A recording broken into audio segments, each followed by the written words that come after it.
E aí pessoal, tudo bem? Hoje a gente vai fazer um vídeo um pouco diferente. Vamos tentar entender qual que seria o melhor sistema de disputa do Campeonato Brasileiro, ou pelo menos quais são os prós e contras de cada um.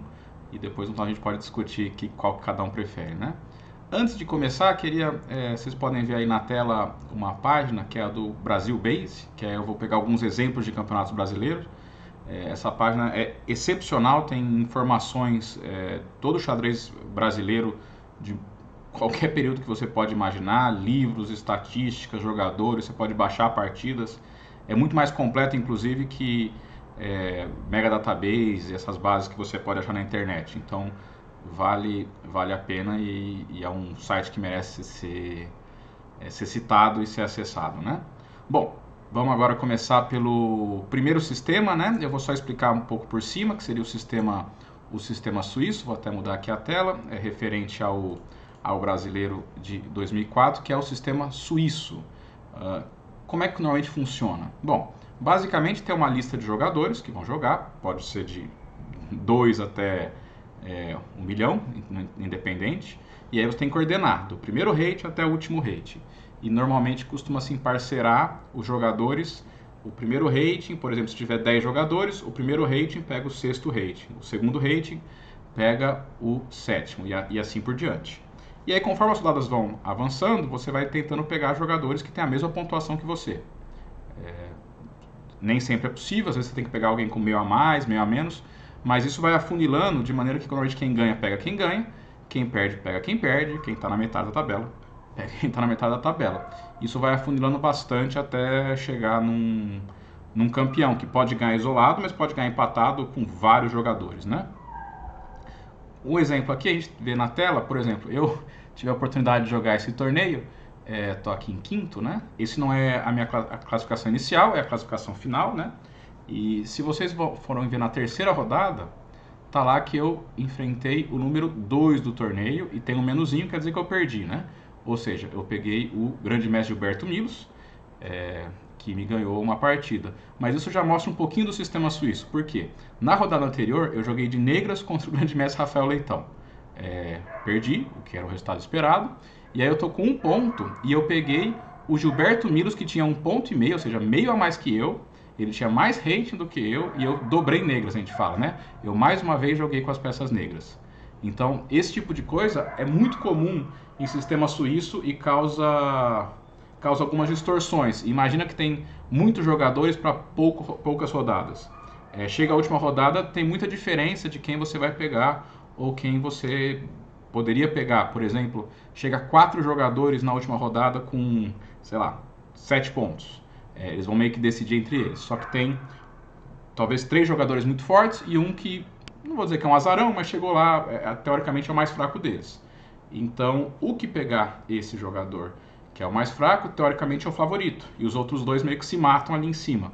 E esse tipo de coisa é muito comum. Alguém corre lá de baixo, ganha várias partidas nas últimas rodadas e termina na frente de alguém que pegou os adversários mais fortes. Então, dos pontos negativos do sistema suíço é exatamente existem algumas distorções nas rodadas finais em parceramento, principalmente quando é um torneio grande.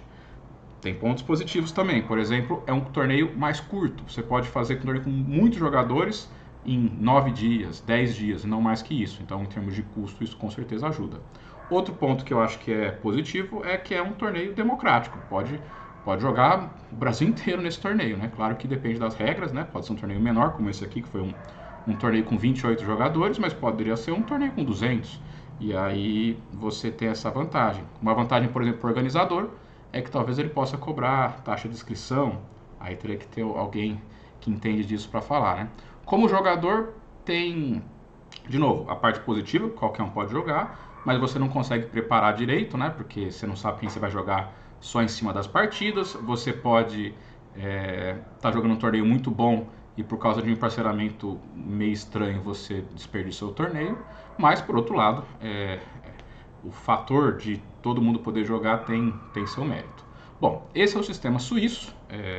Daria para falar, tem muitos detalhezinhos para se citar. Por exemplo, se empatar em número de pontos, qual que é o desempate? Depende. Os critérios normalmente são pré-estabelecidos. Tem sistemas que chamam de score acumulado, tem os milésimos medianos. Basicamente, conta, por exemplo, o score. Se você começa ganhando mais partidas e depois perde os pontos, é melhor do que você começar perdendo e depois ganhando. Todos eles têm prós e contras, não tem um sistema perfeito, mas você precisa decidir algum critério para ver quem leva, né? Bom, vamos para o próximo sistema, que seria o sistema Shooting, ou todos contra todos, né? Como vocês conseguem ver aqui na tela, tem o Campeonato Brasileiro de 1965, que foi o primeiro torneio que o Mequinho, o brasileiro que ele ganhou. Ele era muito novo e ele ganhou assim com respeito, né? Fez 2,5 pontos na frente do segundo colocado, que era o Souza Mendes, que foi um cara que ganhou 7 vezes o brasileiro. Já era bem velhinho nessa época, mas conseguiu ganhar do Mequinho. Então é legal pelo sistema de enfrentamento de idades bem diferentes, né? Mas isso vale para qualquer sistema. Basicamente todos os jogadores contra todos os jogadores. Esse é o sistema. Por exemplo, aqui tinha 20 jogadores, ou seja, cada jogador joga 19 rodadas contra seus adversários. Alguns desistiram desse torneio, então isso gera uma pequena distorção, né? No sistema suíço essa distorção é menor, mas no sistema seguinte, que é o mata-mata, a distorção pode ser ainda maior. Então não dá para... O cara que já jogou com ele acaba meio que se sentindo prejudicado, né? Porque ele talvez não tenha ganho a partida e depois o cara abandona. Um detalhe que vale a pena citar é que você joga... Sempre alguém vai jogar uma partida a mais de brancas ou uma partida a mais de negras. Por ser 20 jogadores, normalmente é um torneio par, para não ficar ninguém de baio, ninguém sem jogar na rodada. E aí você não tem como, por ser um número ímpar de partidas, ou você vai jogar uma mais de brancas ou de pretas. Isso gera uma pequena distorção, mas não é uma grande distorção. Como é que você pode corrigir isso? Você faz o famoso duplo turno, joga aí de volta, uma de brancas e uma de pretas. Só que aí, um torneio que vai durar 9 dias tem que dobrar, né? Vai ter que durar 18 dias, ou até mais, né? Nesse caso, provavelmente são mais dias ainda. Não é todo mundo que consegue ficar um mês, meio mês fora de casa, e tem os custos, né, para os organizadores, que também não é algo desprezível. Eu posso falar como jogador, era o torneio que eu mais gostava de jogar, porque era um torneio que tinha chances de norma, de mestre nacional, de grande mestre. Eu podia preparar, podia jogar com os melhores do país. Então, em termos de um jogador em formação, que era quando eu joguei meus primeiros brasileiros, esse sistema foi muito importante para eu conseguir me desenvolver. Não se tem muitos torneios de mestre nem de grande mestre no Brasil, e esse era um que todo ano tem. Então, você classificar para o brasileiro e poder disputar era algo assim, realmente fez uma diferença na minha evolução como jogador, com certeza, né? Mas tem as suas críticas a esse sistema, né? Por exemplo, o jogador que talvez um jogador forte, mas que começa mal e percebe que não tem chance, ele desanime. E aí, as últimas rodadas ele já não joga tão bem quanto ele poderia jogar. Outro problema é que você imagina que na última rodada você também não tem chance e a gente nunca tem certeza, mas pode ser que um amigo ajude um outro, porque um já não tem chance, o outro já tem. Tanto que, por exemplo, nos torneios, os candidatos, né, esses torneios que envolvem jogadores de países diferentes, eles colocam os jogadores dos mesmos países jogando no começo do torneio e não no final, para evitar esse tipo de coisa. Mas no brasileiro é todo mundo junto, né? Então é um risco. Eu nunca vi acontecer nada do tipo nos torneios que eu joguei, mas é uma crítica sem dúvida pertinente, né?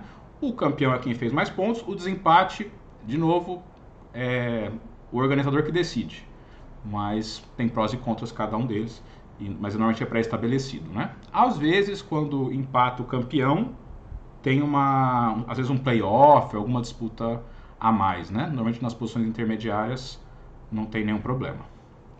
Bom, e agora vamos para o terceiro critério, que é o mata-mata, ou nocaute, né?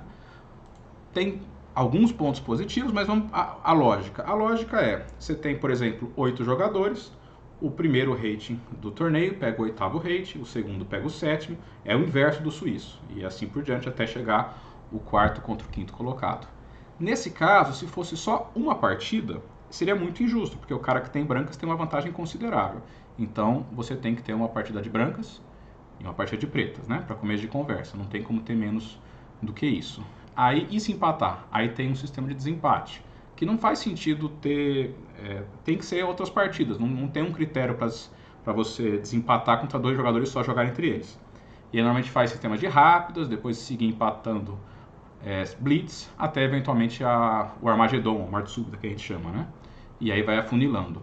Esse torneio, ele dá mais jogadores, dá pra fazer com mais jogadores que o sistema Shooting, mas ele ainda assim é um torneio lento, porque exatamente você tem que fazer 2 rodadas, né, e de volta, depois do desempate, aí vai para a seguinte. Então, apesar dele ser, ele é um pouco, vamos assim, dá para colocar mais jogadores que um sistema Shooting e durar mais ou menos a mesma quantidade de tempo, né? Mas com relação ao suíço, você não, se você fizer um mata-mata que nem mesmo tamanho que um suíço, vai demorar muito tempo, né?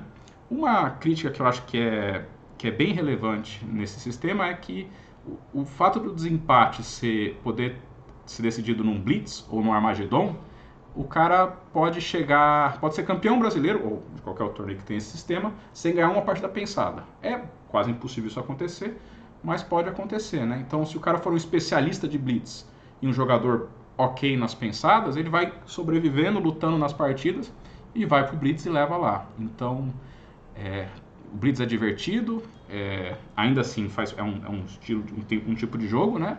Mas não é o Campeonato Brasileiro absoluto pensado, né? Talvez o Campeonato Brasileiro de blitz poderia fazer todo ele nesse sistema e faz sentido, como inclusive já teve algum tempo atrás. Então, só que se você não fizer isso, como é que você vai desempatar? Você vai seguir fazendo jogando pensadas, que nem na época do Kasparov-Karpov? O torneio não vai terminar nunca, né? Então, eu acho que esse ponto é um pouco injusto, embora muita gente considera bem divertido, né? Cada um tem o seu privilégio de escolher o que acha mais interessante. Mas e aí? E vocês? Qual que vocês acham que é o mais legal ou o mais interessante? Eu penso muito como na cabeça de um jogador, né? Por isso que eu acho que eu prefiro o Shooting. E eu sei que tem outros amigos jogadores que preferem outros sistemas, né? Mas e o torcedor, o organizador, né? Qual que é o que é mais interessante, o que é mais divertido? Ou o que eleva o xadrez, né? O que faz criar uma tradição, né? Por trás do jogo. Bom, eu pessoalmente prefiro o Shooting. Minhas explicações de jogador, de que se beneficiou desse sistema por alguns anos, mas eu entendo que cada um pensa do seu jeito e quem quiser compartilhar a sua opinião, fique à vontade para colocar um comentário que eu vou adorar saber o que vocês estão pensando. É isso, pessoal, e até o próximo vídeo. Tchau, tchau.